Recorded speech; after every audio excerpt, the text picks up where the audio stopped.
"Give it back!" screeched Arakallanha from somewhere beyond the trees. "Give it back, or I will hunt you to the ends of the world!" But Etumba kept running. He plunged through the jungle as if the undergrowth wasn't even there. The giant laughed as he leapt over a ravine. The saber-toothed lion who was ready to pounce was too shocked to do anything.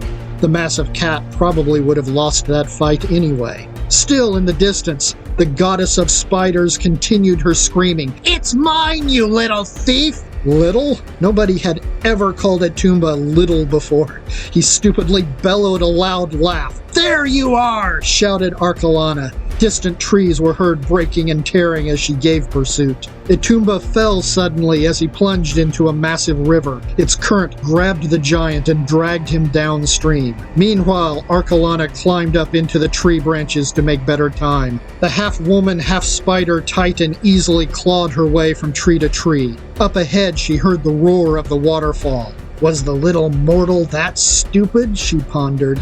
Reaching the river, the spider goddess spun a rope of silk onto an overhanging branch and lowered herself to get a better view. Hanging by her thorax, with her 8 legs curled up beneath her, her beautiful woman half held her javelin and studied the ripples of the river. She wiped away her dreadlocks with one hand. There, near the shore, was a mud plume where something had fallen in and was swept away. "Little child of Oldafell, if you can hear me, give me my cauldron back!" She pulled herself back up into the tree branches and followed the river.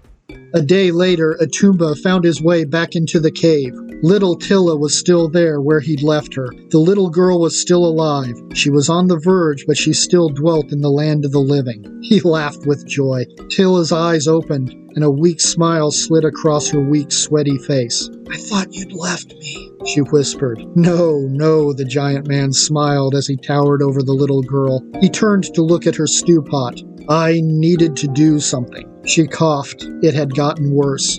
"I wish you were here with me." "So do I." He pulled the empty stew pot off the long-dead fire. For most people, this pot was as tall as their waist. For Etumba, he could hold it in his hands. He sat the clay pot to the side and opened the leather satchel he had been carrying. From this bag, he withdrew another pot. This new pot was black iron, and it had images of dancing spiders etched upon it. "What is that?" the little girl slowly gasped. She swallowed painfully. "A gift." The giant poured some water from his flask into the new pot and placed fresh wood on the old ashes. Soon a new fire was warming the water in the pot. The water felt alive. Taking Tilla's clay cup, he dipped some water out of the pot. "Here, little sweetie, drink this." He held the cup to the little girl's lips, and she changed.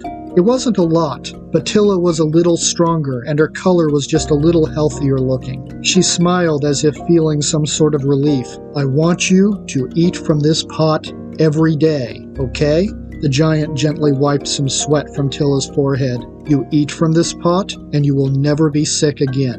"I love you," she whispered. "I love you too, but now I need to leave, and I can never come back." Her eyes filled with pain. "Why?" Etumba took her old clay pot and placed it in his satchel. He turned to look at the pleading expression upon the girl's face. "Because of what I've done, the mother of spiders will hunt me for the rest of my life, and even into the great beyond."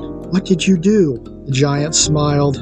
He stood up and approached the cave entrance. "You only need to know that I deserve the fate the spider goddess has woven for me." He realized tears were streaming down his cheeks. "Just drink from the cauldron, prepare your food in it. She can never know about you, and we can never see each other again." He left the cave, leaving the girl alone. She was better, but the girl wept. And Etumba was hunted by Arakallanha forever.